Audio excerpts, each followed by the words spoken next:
The Trinity blast was heard in El Paso, Texas, 150 miles from the explosion. The shockwave rattled windows in Silver City, New Mexico, 200 miles from Trinity. People in Amarillo, Texas, 450 miles away, saw the flash. Newspapers and radio stations all over the region were flooded with calls demanding information. The reporters, of course, had no idea what had happened. But that morning they received a statement from the Army, one General Groves had prepared weeks before. The news went out. The explosives dump at the Alamogordo Air Base has blown up. No lives are lost. The explosion is what caused the tremendous sound and the light in the sky. I repeat for the benefit of as many phone calls coming in, the explosive dump at the Alamogordo Air Base has blown up. That morning at Hunters Point Naval Shipyard on San Francisco Bay, sailors on the USS Indianapolis watched a crane lower a 15-foot wooden crate to the ship's deck. On the side of the crate was stenciled, "Secret U.S. Government." Inside was the gun assembly for the uranium bomb. At the same time, Major Robert Furman and Captain James Nolan carried the uranium onto the ship in their 300-pound lead bucket. They took it to their cabin and locked the door. Then they bolted the bucket to the floor. Shortly before noon, the Indianapolis steamed under the Golden Gate Bridge and headed out to sea. The trip to Tienen would take 10 days.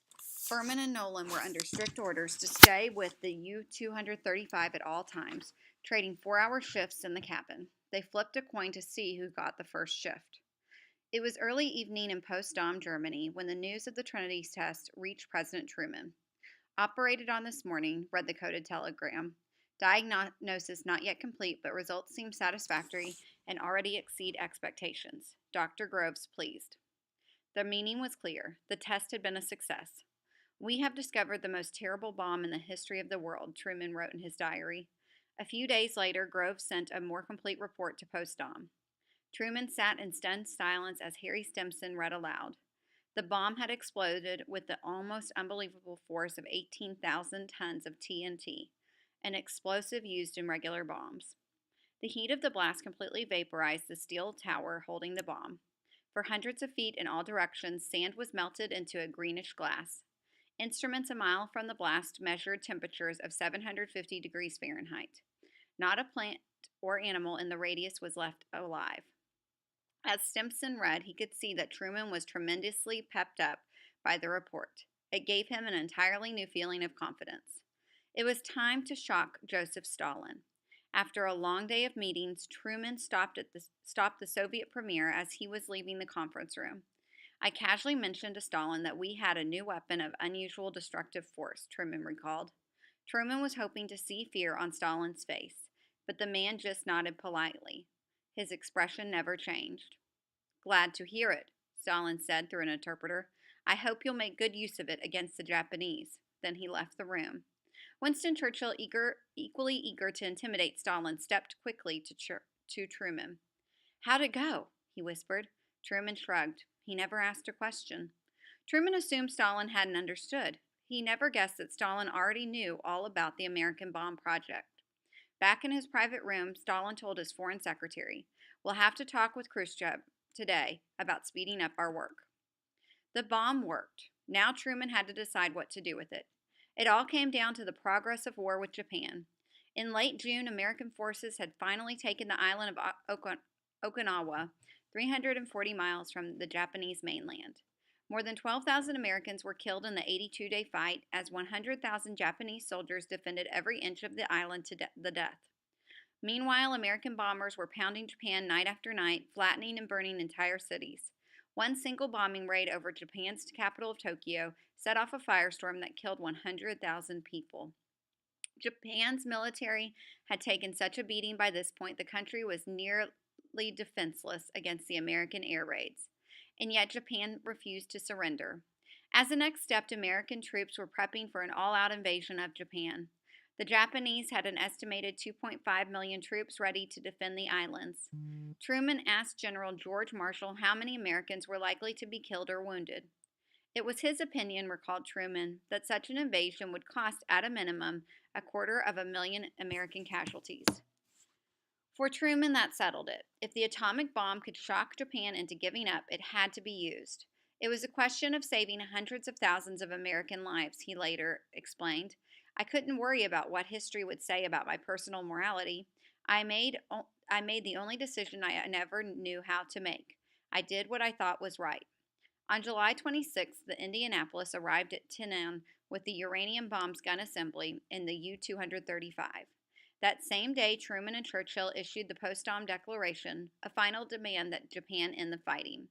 There was no mention of the atomic bomb, but the document closed with a harsh warning. We call upon the government of Japan to proclaim now the unconditional surrender of all Japanese armed forces. The alternative for Japan is prompt and utter destruction. When the message reached Tokyo the next morning, Japanese leaders debated opinions. Policy decisions were not usually made by Japan's Emperor Hiroshio. Instead, in a group known as the Big Six, the country's three top political and three top military leaders met to argue and hammer out decisions. When it came time to consider the surrender, the Big Six were split. Political leaders were open to the idea of accepting the Potsdam demand. Military leaders urged immediate rejection. They especially feared unconditional surrender, which would allow foreign soldiers to take over their country with no conditions. This, they felt, was too disgraceful to even consider. Prime Minister Baron Suzuki called reporters together. As for the government, it does not find an important value in it, Suzuki said of the Potsdam Declaration. There is no other resource but to ignore it entirely and resolutely fight for the successful conclusion of the war. In the face of this rejection, Stimson later said, we could only proceed to demonstrate that the ultimatum that had meant exactly what it said. The order went out to Colonel Tibbets on Tinan. The 509 Composite Group, 20th Air Force, will deliver its first special bomb as soon as the weather will permit visual bombing after about 3 August 1945. Robert Serber and a team of physicists flew from Los Alamos to Tinan. On August 1st, in an air-conditioned hut, they assembled the uranium bomb. 10 feet long and painted dark gray, it looked like a small submarine. They nicknamed it Little Boy. The bomb was ready on August 2nd. Tibbets was just waiting on the weather. The word came Sunday morning, August 5th, he remembered. After 3 days of uncertainty, the clouds that hung over the Japanese islands for the past week were beginning to break up. Conditions were go, and tomorrow was the day. That afternoon, Little Boy was loaded into Tibbets' plane, which he had named Enola Gay for his mother. At midnight, Tibbets gathered his crew for a final briefing on the mission.